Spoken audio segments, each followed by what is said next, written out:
الحمد لله الذي هدانا لهذا وما كنا نهتدي لولا أن هدانا الله. أما بعد، قال الله تعالى في القرآن المجيد: أعوذ بالله من الشيطان الرجيم. بسم الله الرحمن الرحيم. اتل ما أوحي إليك من الكتاب وأقم الصلاة. وہ ایک سجدہ جسے تو گراں سمجھتا ہے، ہزار سجدے سے دیتا ہے آدمی کو نجات. جناب صدر محترم، حاضرین، آج کی اس محفل میں اور آپ حضرات کے سامنے کچھ نماز کے متعلق عرض کروں گا، جو عبادتوں میں سب سے اہم عبادت ہے، جو قرب خداوندی کا اہم ذریعہ ہے. دعا کرے اللہ تعالیٰ مجھے سے اور ہم سب کو اس پر عمل کرنے کی توفیق عطا فرمائے. حضرات، قیامت قائم ہوگی، حشر کا میدان ہوگا، تمام دنیا کے اولین اور آخرین کا اجتماع ہوگا، ہر شخص عجیب کیفیت مبتلا ہوگا، ہر انسان کی پیشانیاں کا آلود ہوگی، نفسی نفسی کا عالم ہوگا. قرآن نے اس کا نقشہ عجیب انداز اور اچھوتی طرز سے کھینچا ہے.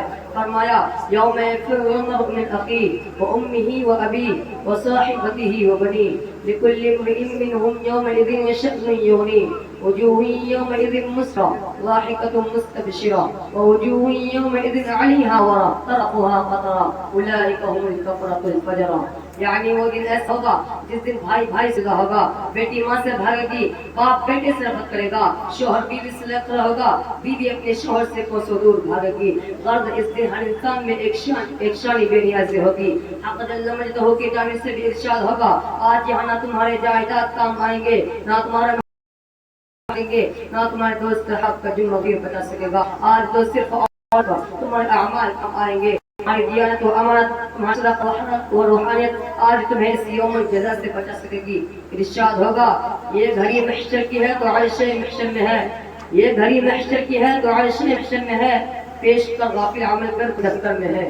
دوستو، ان تمام اعمال میں سے سب سے پہلے نماز کا سوال کیا جائے گا، پوچھا جائے گا: ہم نے تمہیں تندرستی و صحت عطا کی تھی، تم نے اسے نماز کے لیے استعمال کیا یا نہیں؟ روز محشر کی جانگداز ضرورت، اولین کوشش نماز ضرورت. یقیناً نماز ایک اہم ترین عبادت اور دین کا اہم ستون ہے.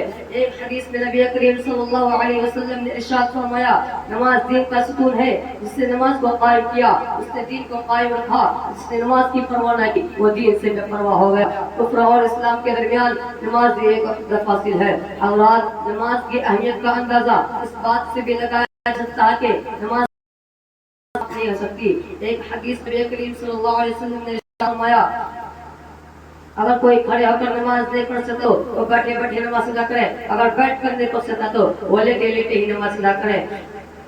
ایک حدیث میں نبی کریم صلی اللہ علیہ وسلم نے ارشاد فرمایا: من ترک الصلاۃ متعمدا، یعنی جس نے جان بوجھ کر نماز کو چھوڑا اس نے کافروں والا عمل کیا. گویا کفر اور اسلام کے درمیان میں نماز ایک آر ہے. اگر کوئی شخص نماز کو چھوڑتا ہے وہ اس آر کو ختم کر دیتا ہے. نماز ایک نور ہے جس سے دل کو روشنی ملتی ہے، سکون اطمینان میسر ہوتا ہے. فرمایا تاجدار مدینہ احمد مجتبیٰ سرکار کونین صلی اللہ علیہ وسلم نے: قرۃ عین فی الصلاۃ، میری آنکھوں کی ٹھنڈک نماز میں ہے.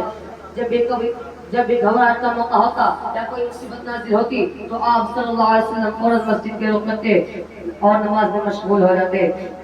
میں شاعر کے ساتھ اپنی تقریر کو ختم کرنا چاہتا ہوں کہ پر نماز پن جگانا نہ کر کوئی بہانہ، پر نماز پن جگانا نہ کر کوئی بہانہ، اسی ہے تیری جنت ورنہ دوزخ ہے تیرا ٹھکانہ. وما علینا الا البلاغ.